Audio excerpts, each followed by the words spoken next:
Welcome to BKW Physics. I'm Mr. McConley, and we just came back from our long Christmas break, so we're a little rusty here, but we're getting back into it. We left off, we were talking about work, which is force times distance, and how the force and the distance had to be the same direction. Now we're moving to the next topic, closely related, which is power. Now let me draw on some common knowledge or something you can relate to. A lot of people look at a car and they're like, yeah, this is a functional vehicle, it'll get me from A to B, it's just what I want.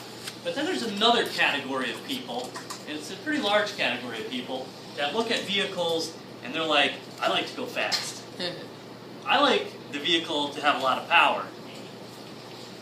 And so when they get a choice, like when they're picking vehicles, and one of the choices is, this vehicle can come with a 4-cylinder, or you can upgrade and get the 6-cylinder, or you can upgrade and get the crazy turbocharged 6-cylinder with 300 horsepower. And they always go, I want that one, the one with a lot of power.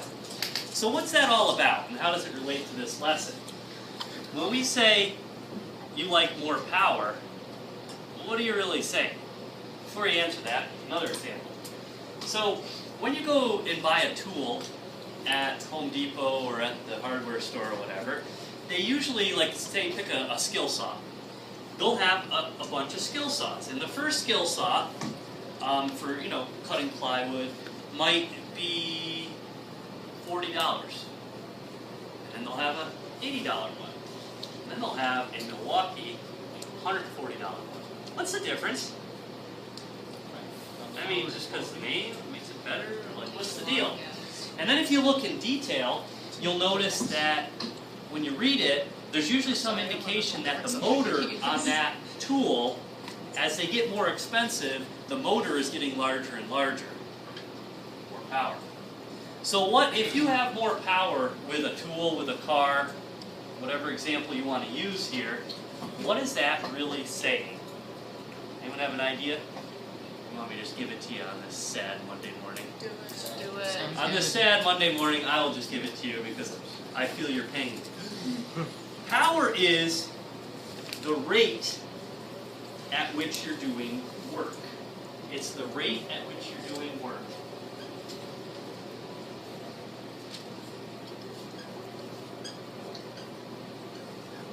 Rate at work is done is another way to say it. So if you can do the same amount of work in less time, you have more power. That makes sense. Okay? So if you think of it as an equation, power is simply the amount of work you're doing divided by the time it took you to get it done. And that's how you'll see it in the reference table, hence the square. But I can take it one step further. Remember, work was force times distance, right?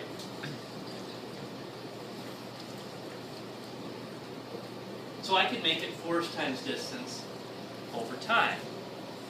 But then drawing on knowledge from a long time ago, what's distance divided by time? Velocity, right? So force times velocity is also equal to power. Kind of written backwards. Power is force times velocity, right? Well, guess what? That's in the reference table also. So, just like I said when I was giving the examples, it's how quickly the work is getting done. That's why there's a velocity in this one. Or you can see that since you're dividing by time, if you shorten up your time, if you do the same amount of work, this number starts getting larger and larger. So with vehicles, how do they rate power? Horsepower. Horsepower, which is not usually the way we do it in physics class. It's not the way we do it. When you talk about a handheld tool from Home Depot that we talked about second example, how do they rate power? Do they say the horsepower or the saw? Sometimes. Well, sometimes they do, but not usually. Usually they will use a different term, which is the watts.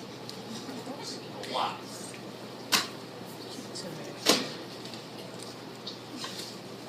So let's go through and look at this equation, and I'll tell you where watts comes from. So units-wise, work is in what units? Joules. Because remember, this is newtons, meters, and seconds. Newton, meter, seconds. And then we learned that newtons times meters is actually joules. So it's joules per second. And a joule per second is a watt. Capital W. So now, when you're dealing with power, you can say watts of power. Now, the way most people think of watts, when I say the word watts, is they're thinking of light bulbs. Because it's throughout your life you've seen light bulbs, and they usually write the wattage on the light bulb. So in the, a few years ago, when you buy a light bulb, say you bought a 60-watt light bulb, one of the type, incandescent bulb, where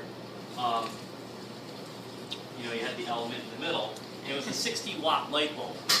Now you can go get the same light bulb, but they look a little different. Sometimes they got like a coil, and they're fluorescent light bulbs, and it says the equivalent of a 60-watt light bulb, but how many watts is it? It's like somewhere around 20. It might be like 14 or 15. We'll say 20 just for sake of argument. So, in the olden days, when you think of 60 watts, you're thinking of how bright it is, right? But what did the watts always really mean to science people? The power, or how much work was being done over time, and in this case, how much electricity was being used in a given amount of time. So it's deceptive now, because a 60-watt light bulb, you're thinking of how bright it is. It's not really what they were trying to say. They were trying to say how much electricity it used. And now a 60-watt light bulb, or a light bulb that you want to be as bright as a 60-watt light bulb, is only really 20 watts. Okay, just something to kind of clarify. So watts, in that case, was how much power. One other thing to keep in mind is that these numbers get really big sometimes when you're dealing with watts. So we'll often step into the kilowatt range, or kW. In kilowatt, kilo, we know from our prefixes, just means 1,000. So it's 1,000 watts. And so when we get into big numbers, we'll step into those kilowatt ranges. So at this point, I've given you enough information that we can do some practice problems. So until next time, physics.